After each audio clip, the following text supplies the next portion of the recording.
Hai, terima kasih buat kalian yang kemarin udah dengerin part satunya. Dan sekarang aku akan lanjut part 2-nya ya. 2 bulan pun berlalu.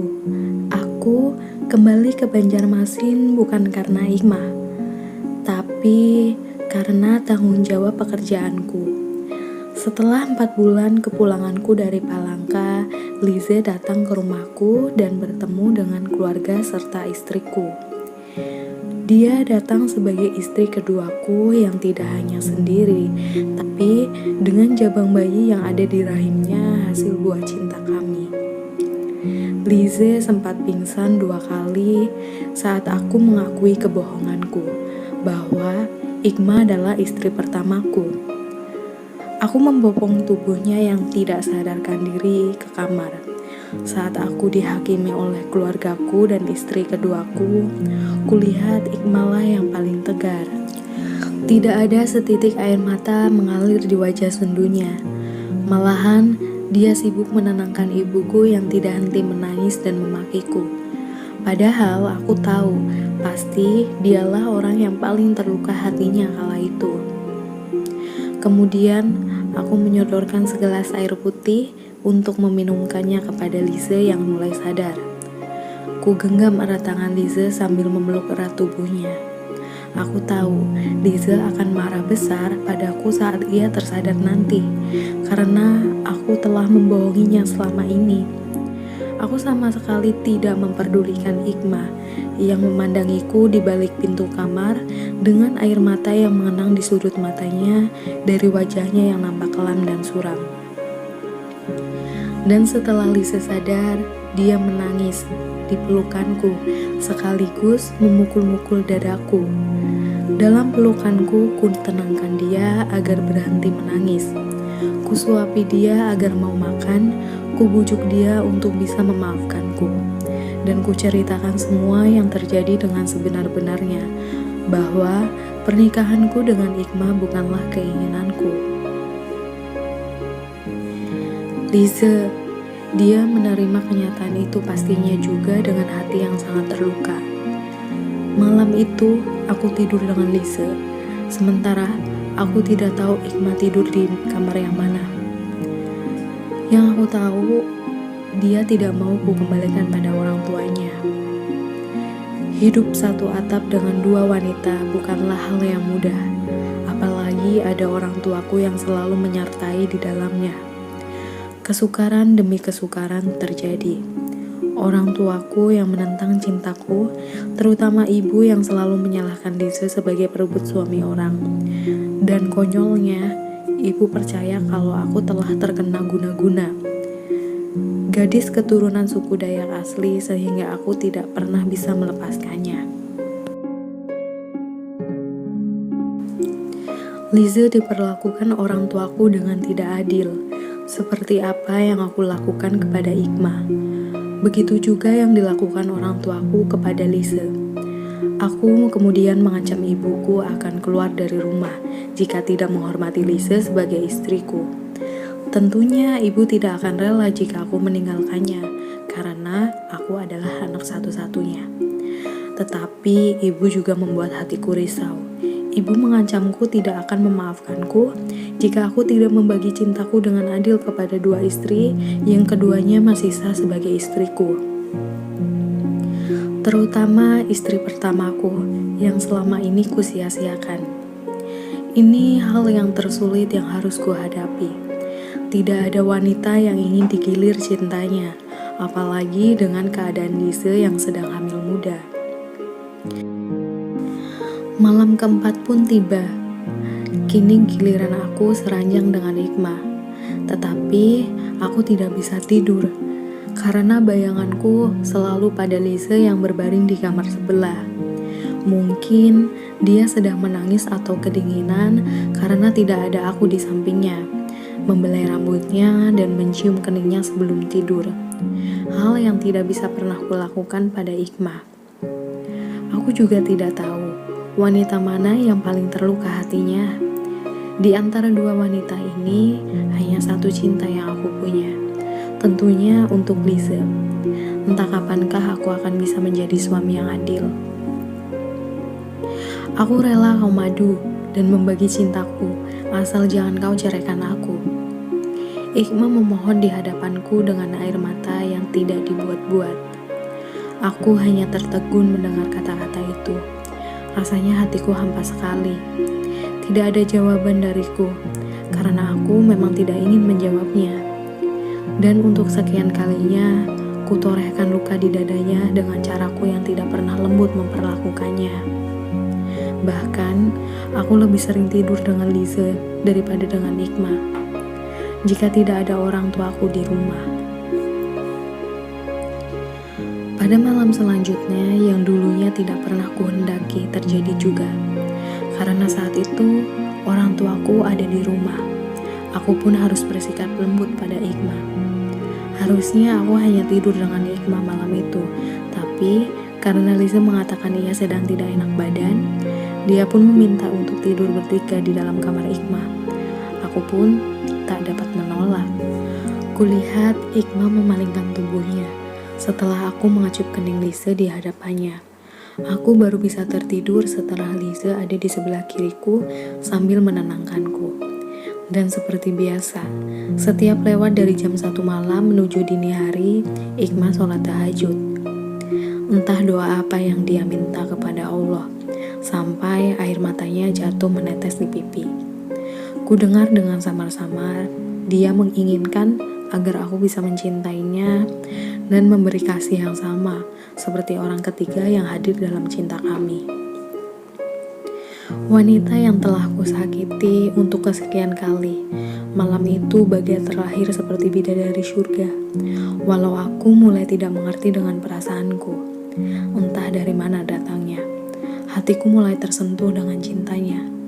Malam itu, aku menggaulinya dengan sepenuh hatiku. Kupandangi wajahnya yang teramat cantik malam itu dengan rasa kasih yang luar biasa. "Mah, kau terlihat sangat cantik malam ini. Sepertinya aku telah jatuh hati kepadamu. Katakan sekali lagi, aku ingin mendengarnya." "Mah, kau terlihat sangat cantik malam ini. Dan sepertinya aku pun tidak dapat meneruskan kata-kata itu. Mungkin karena hatiku agak sedikit tabu untuk mengakuinya." Ikma menangis bahagia karena terharu, walau aku tidak dapat meneruskan kata-kata selanjutnya. Dan aku tahu, dia sangat ingin mendengarkan aku melanjutkan kata-kata itu. Tapi, aku tidak bisa. Lidahku terasa keluh, urat leherku terasa kaku. Tapi, kata-kata itu memang tulus dari hatiku. Walaupun sebelumnya aku tidak dapat tidur karena terus memikirkan wanita keduaku, Liza. Dia tahu aku tidak hanya sekedar tidur dengan Ikma, membuatnya sangat cemburu, seakan dia tidak dapat menerima dan tidak sanggup lagi hidup denganku. Dan pagi pun tiba. Liza memasukkan baju-bajunya ke dalam koper. Aku merasa terpukul sekali. Aku membujuknya untuk tetap bersamaku sambil meminta maaf. Aku juga menjelaskan kepadanya apa yang telah aku lakukan tadi malam hanyalah sebuah kekhilafan yang terjadi di luar kendaliku. Aku menjadi serba salah. Ikma menangis mendengarkan kata-kataku bahwa tadi malam yang kami lakukan hanyalah suatu kekhilafan. Dan baru kali ini aku juga peduli pada Ikma. Aliran darahku seakan berhenti saat Liza meminta aku menceraikannya, dan ia akan menggugurkan anakku yang ada di dalam kandungannya. Dia merasa sudah tidak tahan hidup denganku, dengan cinta tak adil untuknya. Ikma menuntut Liza masuk ke dalam rumah untuk berbicara baik-baik bertiga. Karena hari itu hari Minggu, hanya ada kami bertiga di rumah. Aku sedang libur kerja sementara orang tuaku telah berangkat keluar kota setelah sholat subuh. "Liza, aku mohon jangan kamu tinggalkan Mas Rifki karena dia tidak bisa hidup tanpamu," kata Ikma.